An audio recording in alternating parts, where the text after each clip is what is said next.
क्या सरकार सबको नौकरी दे पाएगी? और ये कितना बड़ा क्राइसिस होगा इस जनरेशन के सामने कि जब वो बाहर निकलेंगे अपने कॉलेजेस से, ये जॉब मार्केट में जाएँगे, तो उनके पास स्किल भी नहीं है, एआई का भी थ्रेट है ना? स्किल सेट बिल्कुल नहीं है और अपॉर्च्युनिटीज़ भी नहीं दिख रही हैं इंडिया में। तो ये कितना बड़ा थ्रेट और चैलेंज है जो जेन ज़ी जनरेशन है या इवन थोड़ा-सा जेन ज़ी के बाहर जो निकल चुके हैं, जो अभी एक्जिस्टिंग जॉब मार्केट में हैं, उनके लिए? सर, मैं एक बात बोलना चाहूँगा, बहुत लोगों को अच्छी नहीं लगेगी, पर सरकारी नौकरियाँ जितनी कम हो उतना ही अच्छा है। एंड दूसरा, अगर सरकार लोगों को नौकरी देके अगर अपना प्रचार कर रही है कि देखो हमने इतने लोगों को हमने नौकरी दी, सरकारी नौकरी दी, तो it is a matter of utter shame. सरकार का काम लोगों को नौकरियां देना नहीं है, सरकार का काम है ऐसा एनवायरनमेंट क्रिएट करना कि लोगों को काम मिल जाए।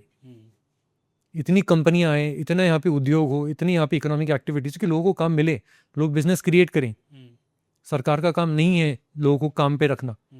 स्ट्रैटेजिक सेक्टर्स हैं, वहाँ पे आप लोग समझ में आता है, उसके ऊपर आप कर रहे हो तो that is basically your failure to do the needful, तो आप लोगों को अपने अंडर रख लेते हो। हमारे अभी बिहार में जब इलेक्शन हो रहे थे तो तेजस्वी यादव जी आते हैं और वो बोलते हैं कि हमारे बिहार के हर घर के अंदर एक एक आदमी को सरकारी नौकरी होनी चाहिए। पूरा इलेक्शन उस पर लड़ा गया। या आपका जो स्टेट है उसका 30,000 करोड़ का रेवेन्यू डेफिसिट है, कहाँ से दोगे आप इन लोगों को? मतलब कोई तो मैथ बताओ ना, कैसे होगा? आपके प्रदेश के अंदर लगभग कुछ 2 करोड़ घर होंगे, 2 करोड़ लोगों को आपको सरकारी नौकरी देनी है। क्या कहाँ से आएगा इनका सैलरी, पेंशन, वेतन? क्या खाली साउथ के स्टेट, वेस्ट के स्टेट्स, सेंट्रल इंडिया की चलो स्टेट्स, इनका काम यही कि आपको चेक भेजें ये लोग अपने टैक्स शेयर के थ्रू कि आप उनमें बांट सकें। आपका काम है ऐसा एनवायरनमेंट क्रिएट करना कि वहाँ पे रिलायंस आए, अडानी आए, टाटा आए, JSW आए, बाहर की विदेश कंपनियाँ आए, हर तरह के वहाँ पे इन्वेस्टमेंट लेके आए। इनके कारण वहाँ पे और सप्लायर इकोसिस्टम बने, जो कि वहाँ के लोग वहाँ पे फैक्ट्रियाँ लगाएं उनको सप्लाई करने के लिए, कोई वहाँ होटल खोले क्योंकि यहाँ के इतने लोग आ रहे हैं, वहाँ पे वो वाला और विकास हो, उसके कारण और काम बने। आपका काम है ऐसी सड़कें बनाना जो कि हर साल बारिश के बाद बह नहीं जाती है। आपका काम है ऐसे पुल बनाना जो कि बिना किसी बात के चलते चलते ढह नहीं जाता है। जब ये पुल बनेंगे, जब ये सब ट्रेनें बनेंगी, एयरपोर्ट जब आपके वो बनेंगे जो कि एक्चुअल में चलते हैं, खाली एयरपोर्ट बन गए जो कि चलते नहीं है, जहाँ पे एक प्लेन नहीं उड़ता है, जब वो सब होगा उसके कारण वहाँ पे आपके सप्लाई चेन्स बनाने आसान होंगे। आपका काम है इंश्योर करना कि यहाँ पे भैया दिन के जो 8-8 घंटे आज भी बिजली चले जाती है ये ना हो, वो गिर के 2 घंटे पे, कि जब 2 घंटे पे आएगा तब जाके वहाँ पे इंडस्ट्रीज लगाना एक्चुअल में वहाँ पे पॉसिबल होगा। आज वहाँ पे अगर 8 घंटे अगर बिजली जाती है, कोई अपनी फैक्ट्री लगाता है, मतलब 8 घंटे उसको डीजल जनरेटर उसको चलाना पड़ेगा या फिर अपना कोयले का छोटा प्लांट उसे लगाना पड़ेगा। वो बिजली बहुत ज़्यादा महंगी बनती है। वो आदमी वहाँ फैक्ट्री नहीं लगाएगा इसके लिए, वो जाएगा ऐसी जगह जहाँ पे उसको एश्योरेंस है कि नहीं पावर आएगा। आपका काम है वो चीज़ें सॉल्व करना, ना कि ये कि हर आदमी को सरकारी नौकरी दे देते हैं। तो पहली बात तो सर ये कि अगर हम ये मांग कर रहे हैं एज ए कंट्री भी हमारी सरकार कि हमें सरकारी नौकरी दो, तो पहली बात हम हमारी सरकार से गलत चीज़ मांग रहे हैं। सरकार से ये पूछो कि भैया आपके एक्टिविटीज़ के कारण EPFO का डेटा दिखा दो, किसी का दिखा दो कि कितनी नई नौकरियां बन रही है। That's it, that is the only barometer, हमें बता दो।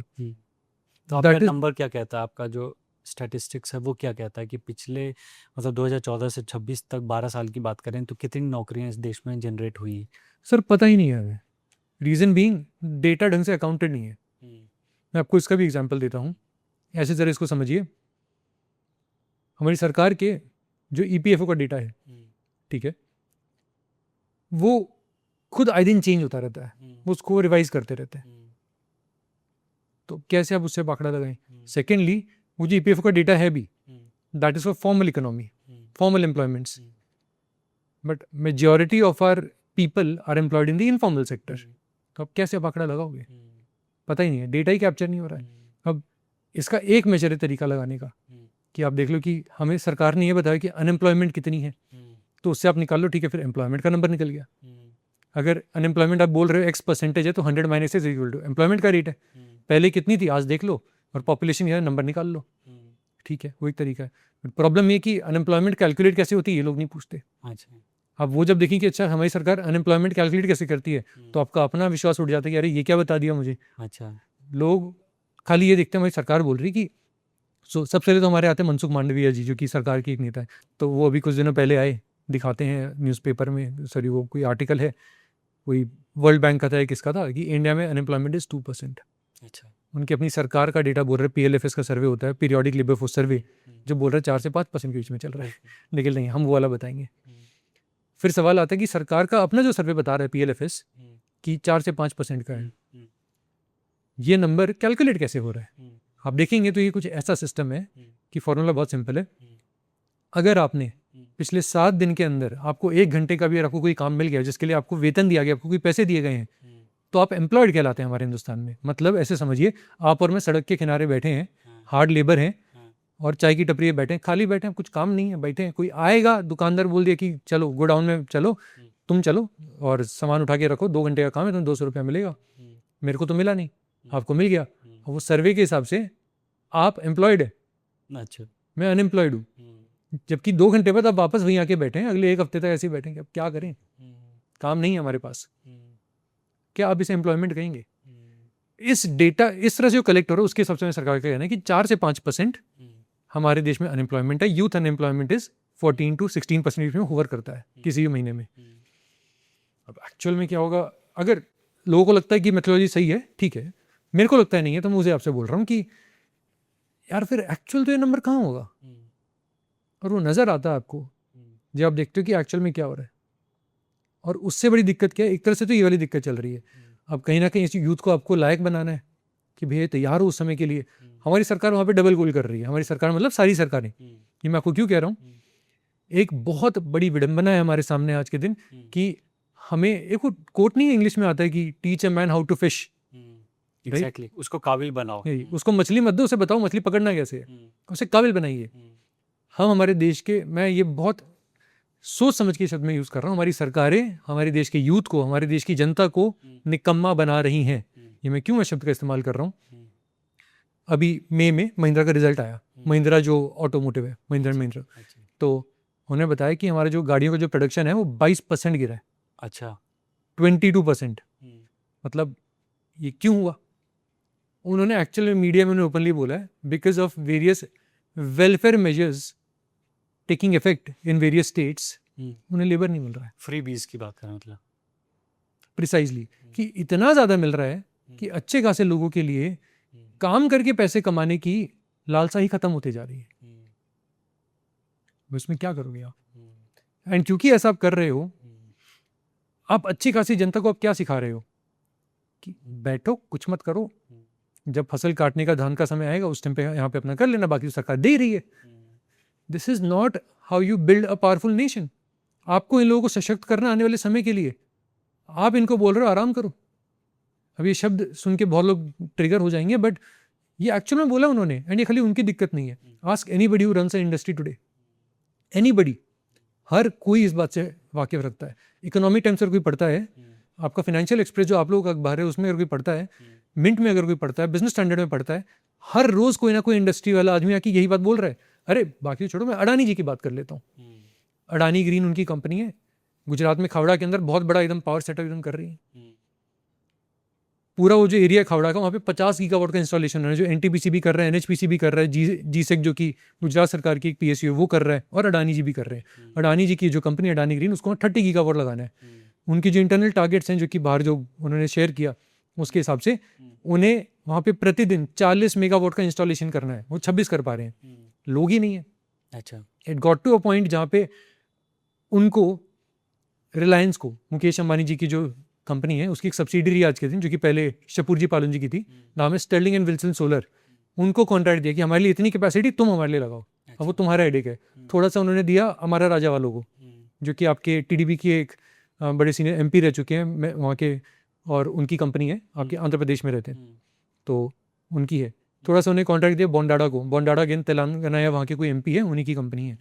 थिंग इज उनको लेबर नहीं मिल रहा, वो दूसरों को दे रहे, भैया तुम देख लो, हमें इस तरीके से कितना बना के दे दो, क्योंकि हमें लेबर नहीं मिल रहा है। ऐसे बनाएंगे हम इंडिया? हमें तो लोगों को सशक्त करना, उन्हें लायक बनाना है कि वो काम करने लायक बने। आप जरा सोचिए, हमारे जो इतनी बड़ी गैस की भी क्राइसिस हुई, गैस की इतनी बड़ी जो क्राइसिस हुई है, तो हमें सीधा ये आता है कि यार LNG तो हमें इंपोर्ट करना पड़ता है, LPG तो हमारी रिफाइनरीज में बन जाता है, तो ज़्यादा से ज़्यादा LPG यहाँ प्रोड्यूस करो और घर घर में PNG की पाइपलाइन लगाओ। हमारे देश में दिन के लगभग 8 से 9 हज़ार नए PNG के कनेक्शन आज के लग रहे हैं। सरकार ने टारगेट रख दिया इस क्राइसिस के बाद कि हर दिन 1 लाख कनेक्शन लगने चाहिए। अच्छा। इंडस्ट्री वालों ने बोला कि भैया नहीं कर सकते। एक्चुअल में मीडिया में आप इकोनॉमिक टाइम्स में पढ़ेंगे तो कमेंट था, nobody is taking it seriously. कितना गंदा मजाक है कि सरकार ने खुद ये टारगेट ओपनली आके बोल दिया हम ये करने वाले हैं, इंडस्ट्री वाले आके मीडिया में बोल रहे हैं कि nobody is taking seriously. Why? क्योंकि कनेक्शन लगाने के लिए आपको चाहिए गैस के प्लम्बर, जो कि नॉर्मल प्लम्बर नहीं होता। गैस के प्लम्बर इतने हैं ही नहीं, स्किल्ड लेबर हो। अब उसके लिए आपको लोगों को लाना पड़ेगा, स्किल करना पड़ेगा। तो अब यहाँ पे पहली बात तो लोगों को जब इतना जो फ्री का जब मिल रहा है तो लोग आने को उतने लोग नहीं मिलते आपको। आए तो फिर आप उन्हें ट्रेन करें, सब कुछ करें, और जब ट्रेनिंग लेने के बाद सब कुछ करें उनके लिए काम करके जब उतना ही पैसा मिलेगा जितना कि सरकार वैसे ही फ्री में दे, तो आदमी बोलता है मैं घर में ही बैठता हूँ। ये हर सेक्टर में हो रहा है सर। हम अपने देश के युवा को निकम्मा कैसे बना सकते हैं? ये हमारे एक प्रसिद्ध आजकल वर्ड चल रहा है ना, एंटी नेशनल। ये है एंटी नेशनल एक्टिविटी। हम नेशन के यूथ को निकम्मा बना रहे हैं। हमारे देश के प्रति ये सबसे बड़ी डिससर्विस है। You have to solve this menace. And कहीं ना कहीं जैसा माहौल बन गया है, हर इलेक्शन के साथ वो और बढ़ते ही जा रहा है। अब अलग अलग सोर्सेज हैं। कोई बोलता है कि भैया आज के दिन हमारी जो अलग अलग सरकारें हैं, केंद्र और सारी मिला करके, वो लगभग साल का, डिपेंडिंग आप कौन सा सोर्स आप मानते हैं, कोई बोलता है 5 लाख, कोई बोलता है 7.5 लाख करोड़, 7.7 लाख करोड़ FY26 के अंदर फ्रीबीज हमने इस तरह से बांटी है। कैश हैंड आउट्स की मैं बात कर रहा हूँ, बाकी तो अलग है, सब्सिडीज वगैरह नहीं, कैश हैंड आउट्स। ये नंबर इतना विशाल है, आप इसको ऐसे समझ सकते हैं सर, हमारी सरकार एजुकेशन पे, केंद्र सरकार एजुकेशन पे, हेल्थ पे मिला करके जो स्पेंडिंग करती है, वो इस पूरे नंबर का, आप 5 लाख का नंबर भी अगर आप लें तो उसका आधा भी नहीं बैठता है। और सबसे बड़ा मजा क्या है, वो जो नंबर मैं आपको बोल रहा हूँ कि चलो उसका आधा भी नहीं बैठता, जो लगता भी है ना कि ये इतना स्पेंडिंग हो रही है, उसमें भी अच्छा खासा लोगों की सैलरीज और उसमें जा रहा है आगे, और नए स्कूल्स, बेटर हॉस्पिटल बनाना, उन सब पे नहीं जा रहा है। पैसा है, जो लोग बोलते हैं ना कि पैसे की कमी है, पैसे की कमी नहीं है। पैसे को सही जगह लगाइए तो सही, लोगों को लायक बनाने में लगाइए ना सर, उसकी नीड है। लोगों को सशक्त करें, उन्हें पढ़ाएं लिखाएं। और ये क्यों इतना इंपॉर्टेंट है, आपको एक बात बताता हूँ। मेरे दिल से एक आरजू है हर बच्चे को, प्लीज़ तुम ना चिट्ठियाँ लिखना शुरू करो देश के बड़े बड़े इंडस्ट्रियलिस्ट को, चाहे वो टाटा ग्रुप वाले हों, रिलायंस वाले हों, JSW वाले हों, अडानी वाले हों, बोलो कि यार मुझे ना आपके प्लांट का एक बार विजिट करना है सर, एज अ स्टूडेंट मैं आना चाहता हूँ, मैं देखना चाहता हूँ, एक्सपीरियंस करना चाहता हूँ।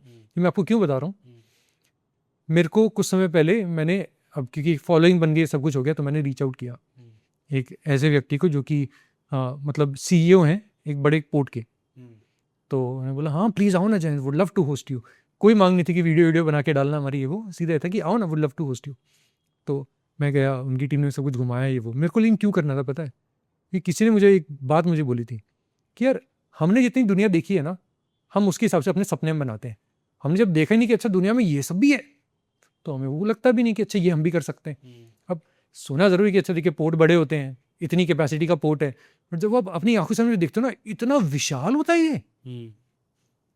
मैं तो इंडिया के सबसे बड़े पोर्ट पे भी नहीं गया, मैं छोटे पोर्ट पे, वो भी इतना विशाल होता है। आपके दिमाग में पता है क्या होता है कि यार ये इतनी बड़ी चीज़ किसी आदमी ने ही तो विजन इसका बनाया कि यहाँ पे बन सकता है। उसके अंदर भी वैसा ही दिमाग, वैसे ही फेफड़े, वैसे ही खून बहता होगा, which means it is possible कि मैं भी ऐसा कुछ कर सकता हूँ। शायद मेरे कोई बड़ा सोचना चाहिए, मैं जो भी कर रहा हूँ उससे बड़ा मैं सोचूं। लेकिन जब आपने आदमी को निकम्मा बना दिया, उसे आपने कह दिया तुम अपने गाँव के अंदर ही बैठे रहो, क्योंकि वहीं पे बैठे रहो, आपके साथ जाएगा। जब आपने बच्चे को अच्छी पढ़ाई आपने नहीं दी, वो तो एक छोटी सी कम्युनिटी, उसके बाहर ही कभी बहुत कम लोग जो उससे बाहर निकलते हैं, उनके लिए दुनिया वही है। एग्जैक्टली। उसने तो कभी देखा ही नहीं कि अच्छा मैं इतना बड़ा भी सोच सकता हूँ। तो मेजॉरिटी ऑफ जनता के लिए तो सपने भी देखना बहुत महंगा हो जाता है। हमें वो चीज़ बदलने की बहुत बड़ी नीड है।